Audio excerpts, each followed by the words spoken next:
Kick it. It's Candy.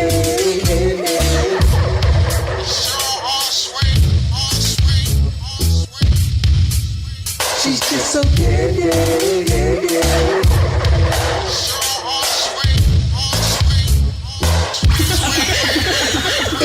Welcome guys to the Candy Show. I am your host Candy, and I have some beautiful ladies here today, and we can't wait. Yes, go ahead, wave, say hi. Hello. We can't wait to tell you guys what's up and coming, and I'm going to let them introduce themselves. So we're going to start with the young lady next to my right.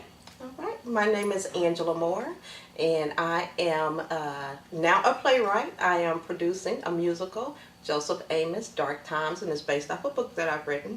It's a book series, actually, Conversion of a Pimp, and it's based off of book 1.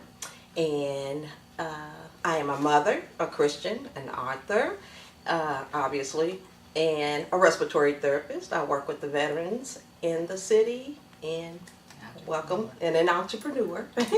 And Okay, welcome Angela, to can you introduce I these can. ladies too, please? This is Salathio. She is a part of my cast.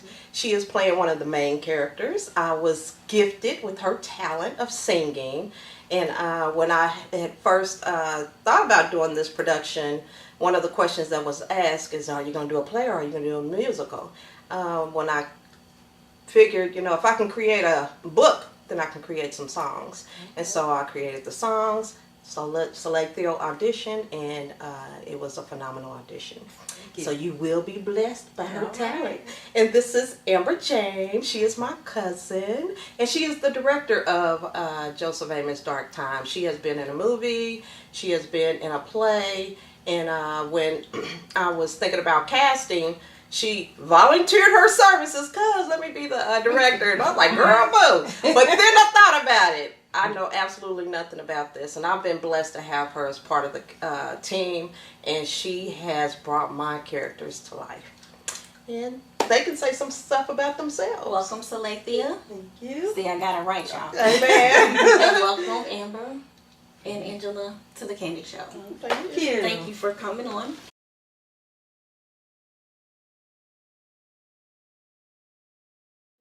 So let's talk about this. So your production, it's going to be when? Let's go ahead and get all of that information. Okay, out it's too. going to be February the 22nd and 23rd, 2019 at the Athenaeum downtown.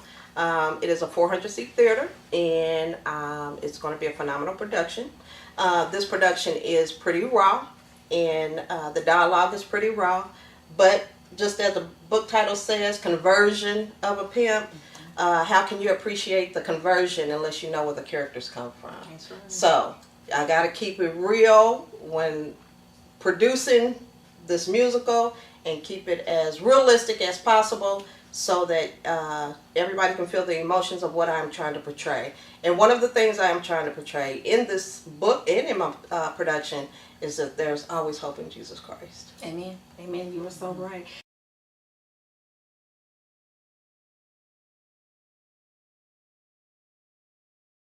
Let's talk about this book, and how did you come about even wanting to put on this musical? Bored.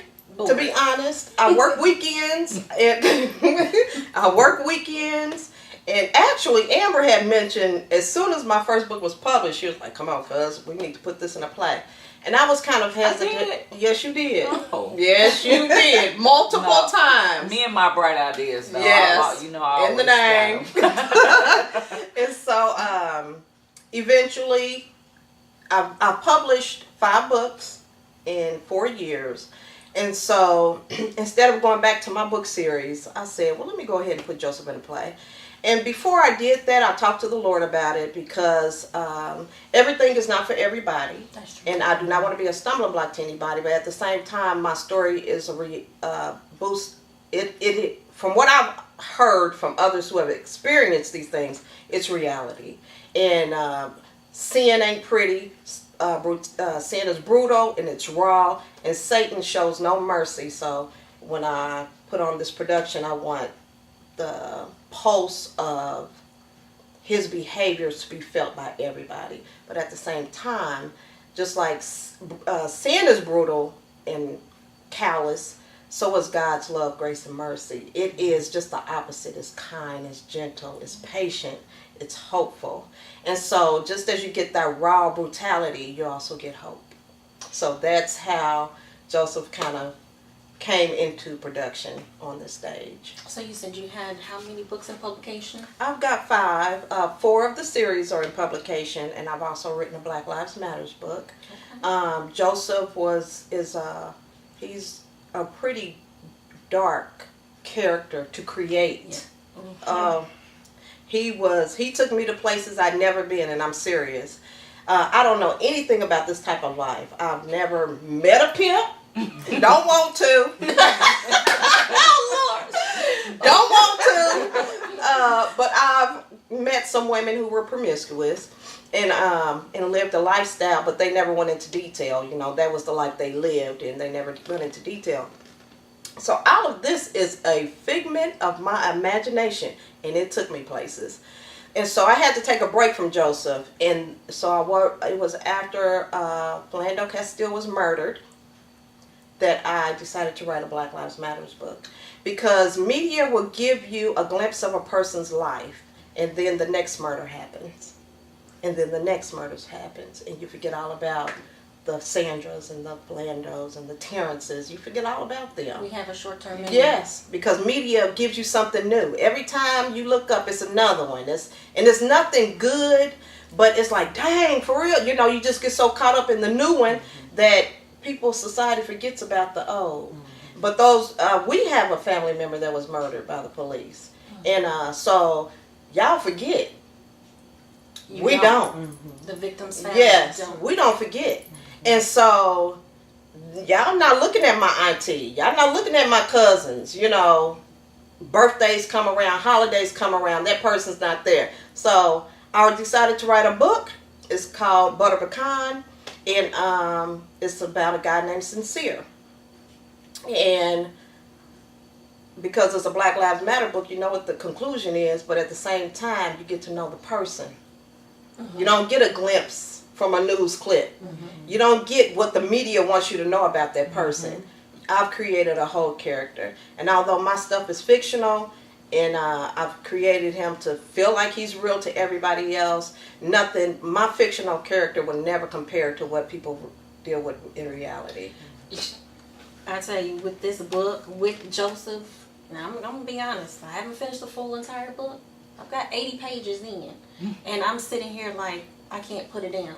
And while you're saying it's fictional, it's not fictional to other people. Right. Because I've seen some of these pages, some of the characters, the traits in these characters that I've personally have witnessed or I've personally been involved in. Right. And from page 1, literally, you know exactly what's going on. Mm-hmm. And I'm up to page 80, and I still don't know how the outcome is. Oh, and I'm sitting here thinking, do I want to read it? Only because I like the wow factor. Mm-hmm. I want to be surprised. Mm-hmm. So when I know I've finished the book, I'm going to kind of know what the ending is, mm-hmm. but I also am eager to see it on the stage too as well. Mm-hmm. So, and it's the production is only one part of the series. So even that is to be continued, because Joseph is such a in-depth character. You can't fit him all into one production. He is someone, the actual conversion of Joseph is going to take some time. So that's what Angela did with the play. So it's going to be like a gift that keeps on giving, kind of like the Medeas and the whatever. You want to know what happens next, and that'll keep y'all coming to the plays and then hopefully the theaters. Amen. I know that's right. In the name. I have, you got to put it out there for one. The power of what Oprah said, and so speak it into existence. Yeah, you have to speak that into existence. But I really Angela has always been a storyteller. She said, she works at the VA. She's a respiratory therapist. So back in the day when she first started working there, we would go to her mom's every Sunday for Sunday dinner. and she'll just break out, did I tell you about the Burning Man? She would name the scenario, and we'd be like, what happened with the Burning Man? And she'll tell us, like, I'm talking about from the beginning, like it was a dark and stormy night. And she just like pulled you in with her storytelling all the time. So I'm like, you need to write a book. Because her storytelling, like, you visualize the character, you can picture what they look like and everything. And I never met a Burning Man or a Tattoo Man and all these characters that are real from her job, sitting around a dinner table. So we will all be like, with macaroni hanging out of her mouth. And, so she's gifted in that area. I believe that everybody has multiple talents, and what is life if you don't leave the earth without exhausting every possibility that you could do. And I think that Angela is doing a good job with that. Let's introduce Salethia. Salethia. Okay, so tell us about your character and what your role is. My role is Sophia. I was Joseph Mainho, as I say. Bottom bitch. I was the main one. I was the one that he married, had children with, and but I too may have been delivered. I'll put it that way. Okay. Yeah. And have you had any acting experience? I have. I've done a little acting all my life. I mainly have sang. I've done Upon This Rock for probably almost 20 years. I did Upon This Rock, Wow. on and off, and I was actually ready to do something different in theater, and I reached out to Angie, and I said, well, I do want to audition, but I'm good with just being a stagehand because to get my feet back wet again. Right. So when she gave me the call, I was Oh, she disbelief. knew she was getting that. Let me I tell you. was in complete. She I knew was she like, was getting Are you that call. sure me? It was so many She people that were murdered more that qualified. audition. I Bodied felt, but it's a blessing. It's a ministry first for me to be able to portray someone that someone else will see that there is hope. Okay. So I am extremely honored to be able to play this role. I'm actually directing the play. I'm helping Angela direct the play. As you stated earlier, I've been in a movie, and I've also done a play. And so by me having a personal connection to Angela, she's my cousin, and reading the series and know that direction that she wants to play to go in, and she's kind of soft. I thought that she needed some muscle behind her, and so I volunteered to be the director. And she has it in Amber, believe me. Yeah, because I know that this is her baby. So, and I want it to be excellent. And we have an excellent cast, and I just want them to bring the excellence. So, I could be hard on them, but at the same time, it's out of love because You want the best result possible. the best right. results, and that's what I. That's life for me, excellence. And so, I knew the direction she wanted to go in, and I know how she wanted the characters to be. So, especially with these types of characters, you can't come soft with them. You literally Right. have to. and that's what I told them. Like, they might get an Oscar. Somebody might give them an award. Maybe me. So yeah, but it's actually fun. These people, they take direction well, and they know at the end of the day I'm harmless, and there's no harm, no foul. So Okay. it's fun. It's fun. They're awesome to work with. Great cast. I've been blessed. I have. For this to be my first production, when I had my auditions, it was like, these people, they came and they showed their talent, and it's like, oh my gosh, they did this for me. You know what I mean? And for me this be my first time doing it, and I am overly grateful and blessed. It is such a blessing, to have the talent that God has brought my way. And like Amber said, I'm a little soft. I'm a lot soft. And I'm blessed to have her because she is that that I need to get things accomplished. If it was left up to me, they'd still be reading the script. Come on, y'all, let's read the script. She got them up there on that stage, honey. She like, put the script down, you know.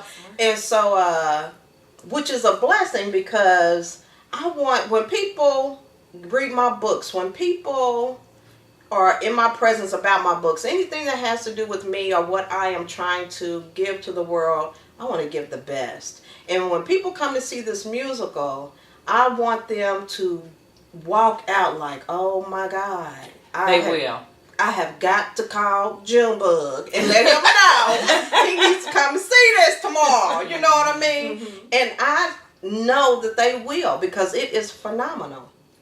Are you guys still doing any more auditioning? Not necessarily auditions. But we do have a couple parts still available. Yeah. Up for grabs. Yeah. So how would they get in touch with you? They can also call me at that number, 317-665-9335, or inbox me on my social media page to get in contact with me. And also through that social media page, you can also get a link to my Twitter and my Instagram. Okay. Yes, we're still looking for singers to be a part of the musical, and that's in the process. Okay. We've got singers. We've got some really good singers, but we need some more. I'm trying to get a chorus as a part of a group in the musical. That way we don't have to pick and choose individuals. If we can get just one group who may already be formed, that would be a blessing.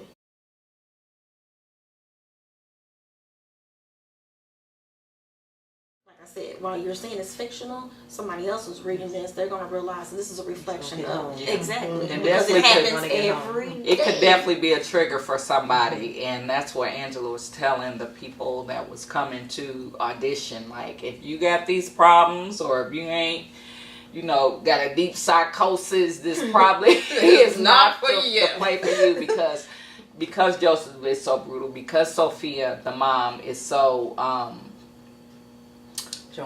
Joanna, I'm sorry, is so messed up in the head, and a lot of people can relate to Sophia, that any of these characters can trigger a deep emotion to somebody. So. And you can't count Joanna out, because although Joseph is the main character, God is in every single character's life in this book. Now, when you say Joanna, that's Joseph's mom. Okay. In the book, she's because he doesn't refer to her by the name. He does not. You're saying Joanna. Yeah, I'm reading Sophia. Whenever I write a book, I like to give back with some of the proceeds that I get from my books. With my Joseph series, I give to a person that's dear to me. I give 25% of my book sales to this individual. With my Black Lives Matters, I said I was going to give up to $500 to the movement. And with this musical, 10% of my sponsorship proceeds go to the Julian Center for Battered Women. Now, when I asked them if they would allow me to give them money, they were like, they were very, very honored. But I did let them know what kind of musical this is. This is not for the faint of heart. And although it's a little merciful on the stage, there's still some things that could trigger people in the audience. And so when I asked them, Amber and another person, Tony Thompson.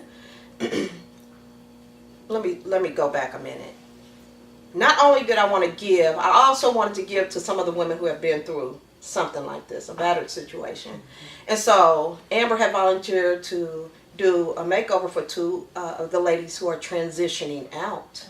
And then Tony Thompson said he would do two as well. But I let them know, make sure it's okay with them, and that there's going to be some verbal abuse, physical abuse in this musical. So we're not trying to trigger anybody in the audience. So we're letting them know up front, hey, we want to do this for 4 ladies, but if this is going to take them back, we're good. Thanks, but no thanks. You can write a short story within 24 hours. I can. And tell us a little bit about that and what constitutes as a short story. Okay. When I first published my book, I had so much, Indianapolis showed me so much love. I mean, people I hadn't seen in years, you know. I guess when somebody sets out to do something, our community really supports and they show so much love. And so for those who supported me with my first published book, to show my appreciation, I told them that I would write them a short story just to say thank you. And so, whenever that person's birthday, let's say it was Amber, you know, Amber bought my book and her birthday in February and her birthday's in April.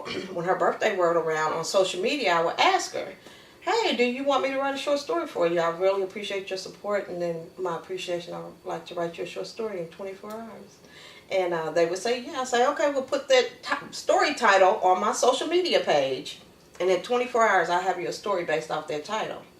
And so people did it. And what constitutes a short story? 2,000 words. Well, I Googled it again last night when I was doing yours. Because I saw it was like very lengthy. Yes, it's a book. Almost. Shoot. Yours was double, but it starts with 1,500 words to 30,000. I'm like, that's a short story. But everything in writing is word count. So when I found that out, so when I started doing the short stories, I tried to make sure they were at least that many words. And I've done some pretty profound short stories. I've done them from birthdays. After another young black person was murdered by the police, I started doing police brutality and murder stories. I guess you can say writing is a way for me to vent. You know, I might not hit them streets and protest, but I do support my people. Telling other people's Okay, yes. And I will tell a story of it. I've amazed myself. When I first started writing, Amber got me into writing. Let me put that out there. Really? She Give did. credit where credit's due. Yes. I wrote something on social media. It was entitled Divorce is Like Attempted Murder. Obviously, it was pretty graphic because people was like, oh my God, I felt every stab wound. I'm like, okay. Amber was like, I felt everything, cuz. But she was like, you need to write a book. And I'm like, girl, I don't know nothing about writing no books. She was like, cuz, everybody's sending prayers. I see dollar signs. Keeping it real. Yes, for real. She remembers everything. I swear I don't Some remember. things, some stuff. I'm like, girl, I don't know nothing about writing no book. So one day, I said, well, let me see if I can write something, you know? I was sitting up. I work nights, so I'm up all night anyway. And my mind started popping off like popcorn. In 3 days, I wrote 22 what I thought were short stories. And slept for about probably 2 hours each day. My brain would not shut down. Every story I wrote, I sent to her an inbox on social media. Wow. I'm like, hey, girls, what you think about this? She was like, girl, where does stuff coming from? I'm like, I don't know.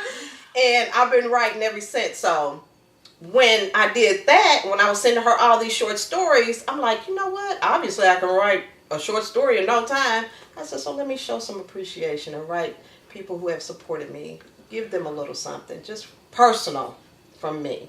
And so I wrote them a short story. It's like I wrote you yours. I know. I haven't had a chance to read it, It's but like a little book. Take some time. okay, I definitely will. Yeah. Definitely will. Yeah. Well, is there anything else you guys want to add here so the audience can know any more? I tell you what, can they go get this book? Yeah, that book is on Amazon, along with that's Conversion of a Pimp Joseph, book 1. I have Conversion of a Pimp Joanna, book 1. Conversion of a Pimp Joanna, book 2. And Conversion of a Pimp, New Beginnings and Sad Endings. And there are 3 more books in this series. I will probably get them edited and all that after my musical. And you will see if Joseph is converted to Christ or if he's just converted to the streets. You'll get that in book 7. Okay.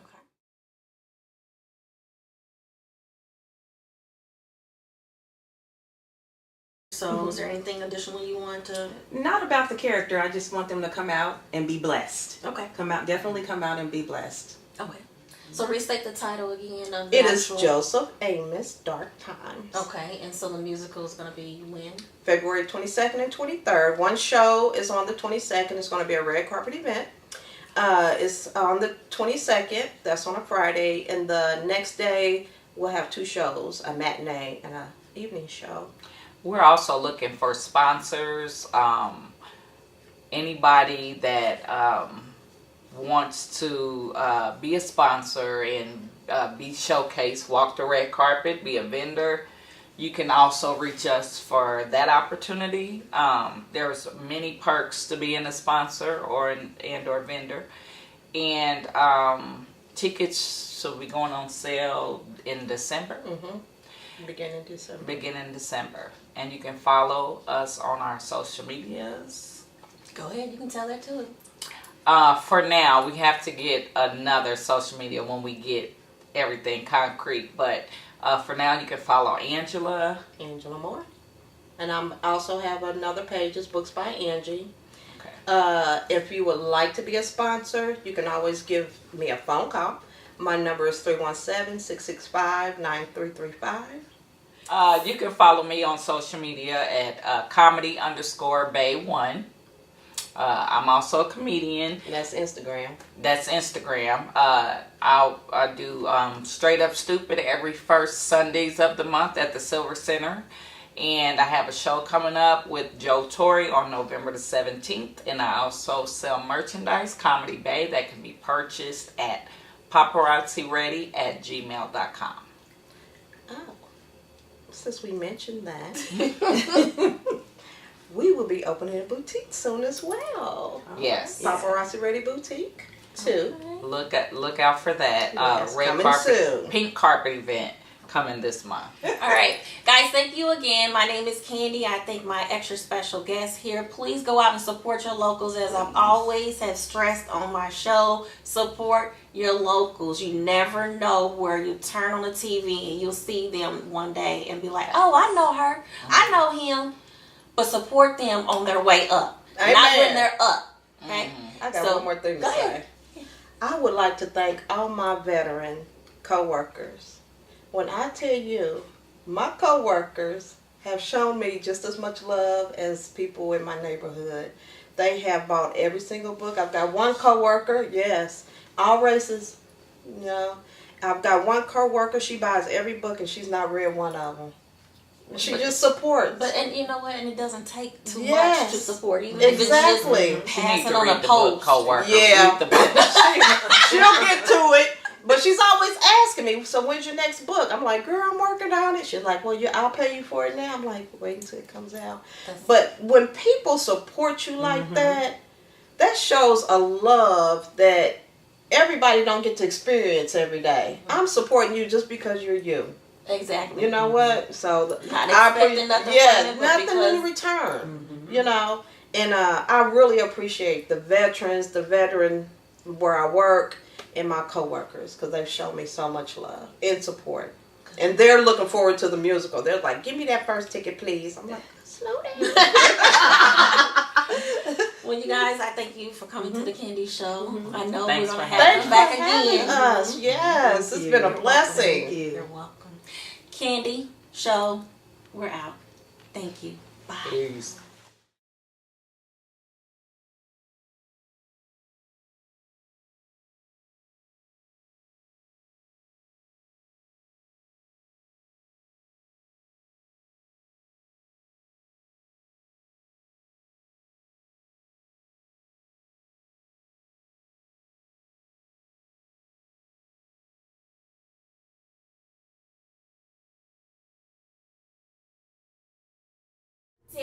But most of all, I said most of all,